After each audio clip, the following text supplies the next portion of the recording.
یہ بھی سن رکھو کہ نیکوکاروں کے اعمال نامے علیین میں ہوں گے۔ تم کو کیا معلوم کہ علیین کیا چیز ہے؟ ایک دفتر ہے لکھا ہوا جس کے پاس مقرب فرشتے حاضر ہوتی ہیں۔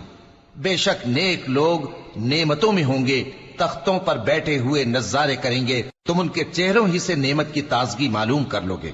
ان کو شراب خالص سر بمہر پلائی جائے گی جس کی مہر مشک کی ہوگی۔ تو نعمتوں کے لیے ریس کرنے والوں کو چاہیے کہ اسی کی ریس کریں، اور اس میں آب تسنیم کی آمیزش ہوگی۔ وہ ایک چشمہ ہے جس میں سے اللہ کے مقرب پیئیں گے۔